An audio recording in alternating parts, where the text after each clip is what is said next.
Hello guys, welcome back to Fat City Vinyl, coming at you once again with a vinyl update. Hope everybody's doing well and having a great summer out there. I've been trying to do some videos outside, but the weather's been kind of hit and miss here, so I haven't really had the opportunity. So once again, kicking it from inside the record room. Got a big stack of new digs and things I've been listening to lately, so we'll get right into it. Thrifts continuing to turn up some kind of interesting things, interesting to me anyway, hopefully to you. First up, this is one I didn't have. KC and the Sunshine Band, 1975. This is their big one with the massive hits you all know. That's the Way I Like It, Get Down Tonight. But got their version of I Get Lifted, also done by George McRae. Just an excellent disco, funky, sunshiny Florida sound on there. Very, very nice album, top to bottom. I really enjoyed that one actually. Regardless of where you stand on disco, it's a good album. Another thrift one I didn't have, Joan Baez, Any Day Now, on Vanguard. Quite nice shape for the age on here. It's 1968. Gatefold's got her filled with her drawings. And this is her interpretations of songs by Bob Dylan. So you've got Tears of Rage, Sad-Eyed Lady of the Lowlands, I Dreamed I Saw St. Augustine, I Shall Be Released, Boots of Spanish Leather, lots of classic songs on there. Kind of that late 60s country rock sound, lots of pedal steel on there. Not strictly the folk sound of her early albums. This one I was kind of surprised to find in a thrift as well. The Fendermen, Mule Skinner Blues. I think this is 1960. Kind of at first glance I thought this must be a reissue or something from the look of the back, but apparently it's the original Canadian one on Point Records. Fairly decent shape for its age too. Never really liked this title song growing up. It kind of annoyed me or whatever, but the album is actually a kick and mix of early rock and roll, kind of rockabilly. I don't really know how to describe their vocals, but if you know that Mule Skinner Blues song, that's kind of what it sounds like. And a mix of those kind of vocals and instrumentals. Very, very cool album there. Very raw, early rock and roll. This one I kept seeing around. I'd seen it in a record store for $5 or $6, and they described it as funk and soul. So when I saw a copy turn up in the thrift store, I took the plunge. It is Ellen McIlwain, We the People. This is 1973 on Polydor. Not really funk and soul. I would say she's in that bluesy, rootsy rock and roll of, say, Bonnie Raitt, Bonnie and Delaney, that kind of thing. There's a bit of Janis Joplin on here as well. She has the Persuasions, the R&B a cappella vocal group on background on here. They do a nice kind of gospel number farther along.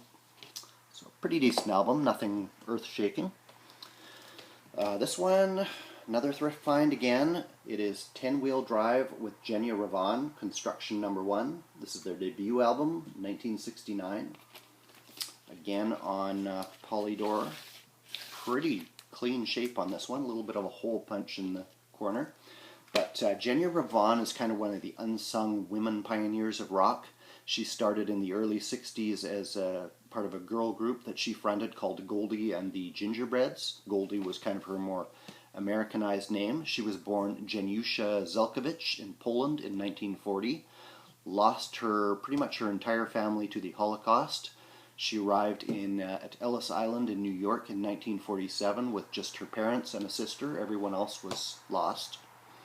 So she got into the music scene, went through the 60s, had a bit of success in the girl group era, ended up spending a couple of years in London, and eventually formed this group 10 Wheel Drive with Aram Shefren and Mike Zager, who later would have a solo hit in the disco era of the late 70s with a song called Let's All Chant.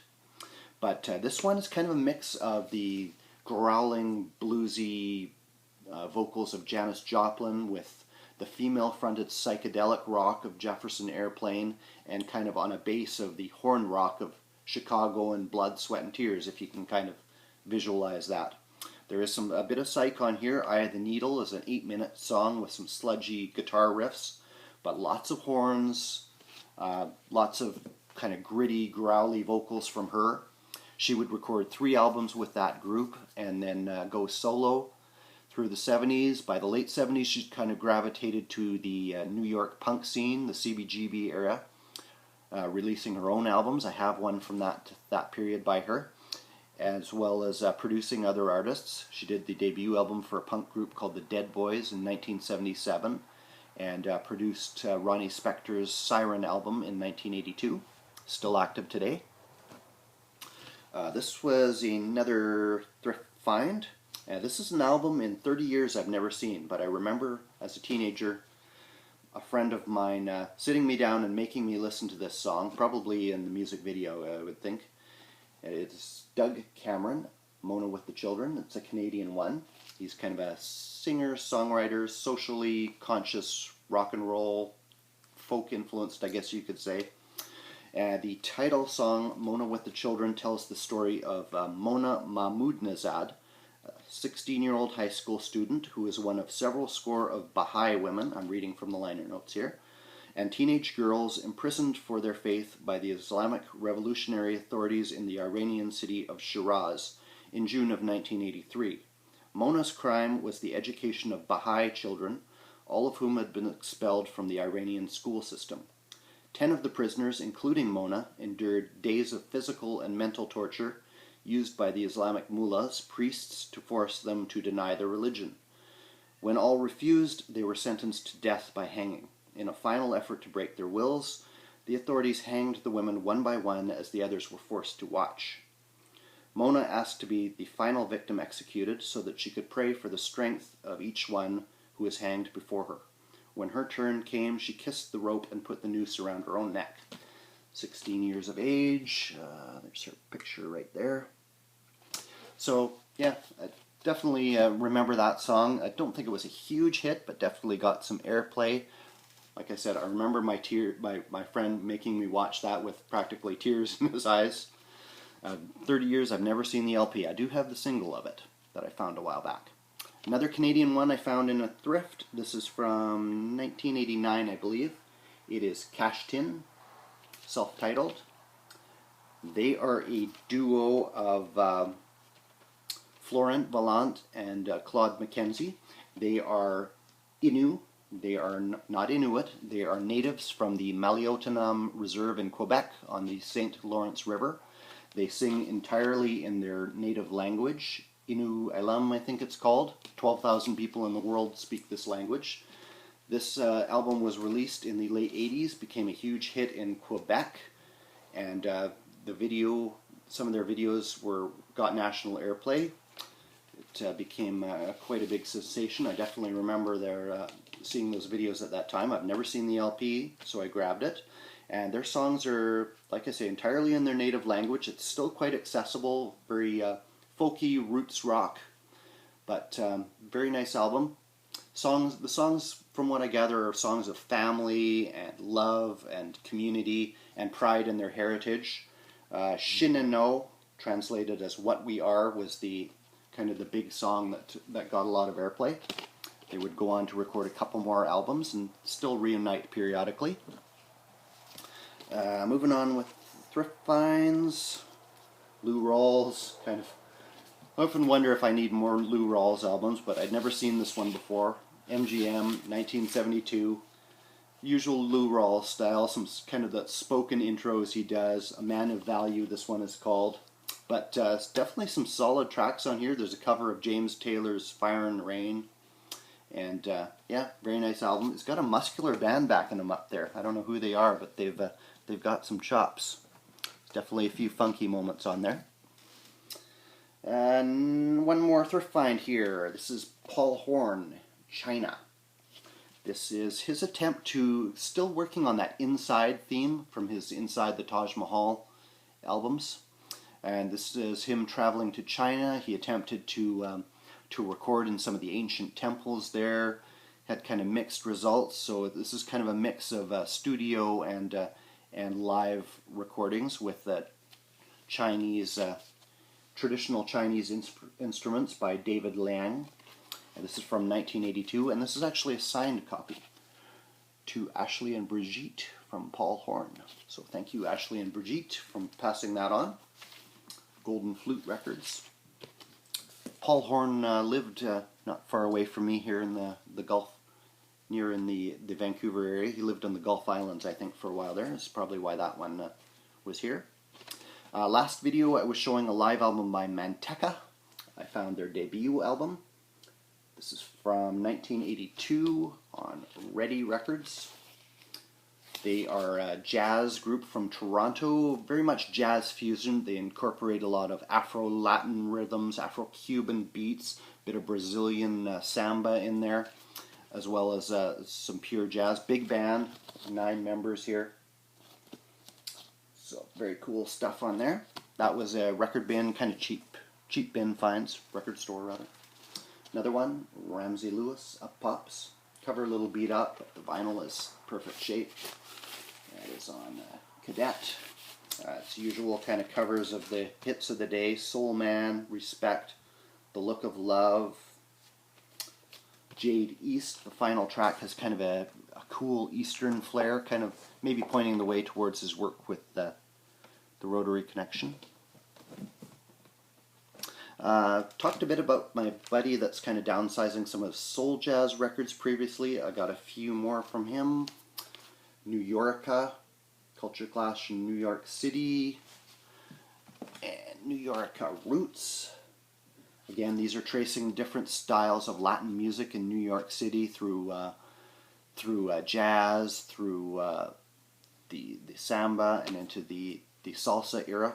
So you got Ray Barretto, Tito Puente, Harvey A. Verne, all those guys, Mongo Santa Maria.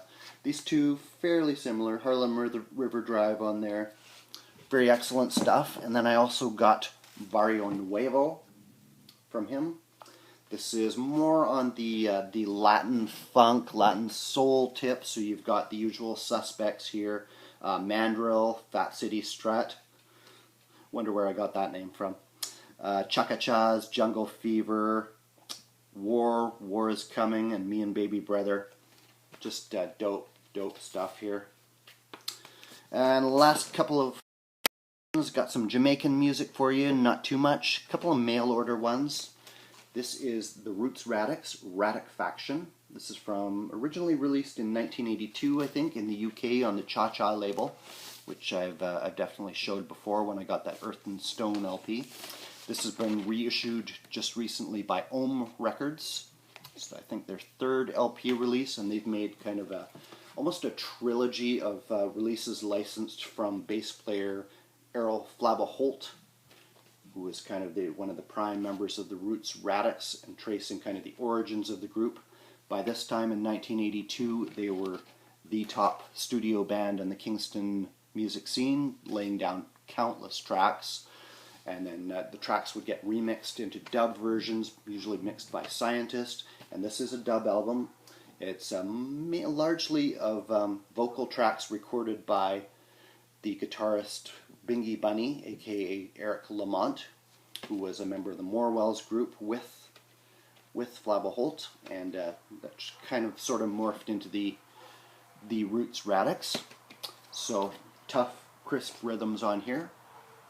Killer LP release. Very tough to find in the original, from what I understand. One more late 70s Roots album from Still Cool.